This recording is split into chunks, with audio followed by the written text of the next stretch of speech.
यार रिसेंटली मुझे पता चला कि कॉकरोच जनता पार्टी का एक youth movement Jantar Mantar new Delhi में अपना एक फिजिकल प्रोटेस्ट कर रहा है। फेयर इनफ, हम एक डेमोक्रेटिक कंट्री में रहते हैं, सबको अपनी बात रखने का हक है, प्रोटेस्ट करने का हक है, अपने राइट्स के बारे में लड़ने की पूरी आजादी है। लेकिन मेरा एक सिंपल सा सवाल है, हम लड़ किस चीज के लिए रहे हैं और क्या हमें इसके बारे में पूरी इंफॉर्मेशन है भी, पूरी अंडरस्टैंडिंग है भी? मैंने रिसेंटली उनके प्रोटेस्ट की एक वीडियो देखी। एक बंदा ईवीएम हैकिंग करने के बारे में बात कर रहा है, बोल रहा है कि ईवीएम हैक करना पाइथन फुल स्टैक का काम है और बहुत ही आसान काम है। सिंटेक्स एरर चेंज कर दो, 3-4 लाइन का कोड चेंज करना होता है और 2 मिनट में ईवीएम हैक हो जाएगी। मैं करके दिखा सकता हूं। अब भाई, जिसको आईटी या कोडिंग के बारे में थोड़ी बहुत भी नॉलेज होगी ना, उसे पता होगा कि ये बंदा कितना टेक्निकली साउंड कर रहा है और कितना रिलायबल बात कर रहा है। लेकिन चलो इस पॉइंट को साइड में रखते हैं। मान लो हम प्रोटेस्ट कर भी रहे हैं क्योंकि पेपर लीक हो रहे हैं, मान लो हम एजुकेशन मिनिस्टर का रेजिग्नेशन डिमांड भी कर रहे हैं, बिल्कुल करना चाहिए। अगर आपको लगता है कि सिस्टम फेल हुआ है, अकाउंटेबिलिटी होनी चाहिए, किसी ना किसी को तो अकाउंटेबल होना पड़ेगा। पर मुझे एक चीज कभी समझ नहीं आती, इंडिया की बिगेस्ट प्रॉब्लम ना मोदी जी है, ना राहुल गांधी है, ना बीजेपी है, ना कांग्रेस है। इंडिया की बिगेस्ट प्रॉब्लम पॉपुलेशन है। पॉपुलेशन और सिविक अवेयरनेस की कमी है। यहाँ मिलियंस ऑफ पीपल को हर क्रिकेटर का एवरेज पता है। विराट कोहली की कितनी सेंचुरीज हैं,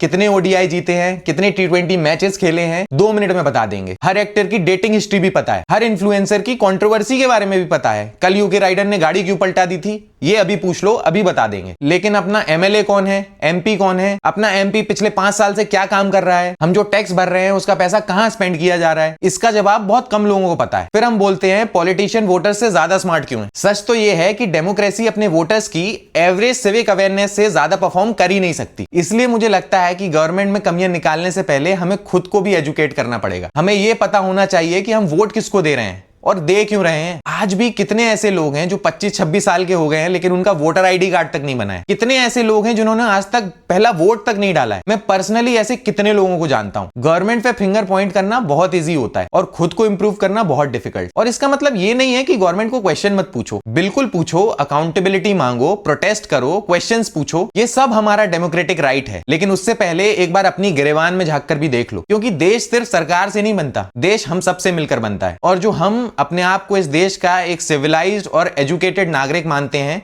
उसे एटलीस्ट ये तो इंफॉर्मेशन होनी चाहिए कि वोट किसको दे रहा है, क्यों दे रहा है, किस लिए दे रहा है और उसकी एक्सपेक्टेशंस क्या हैं। Just saying.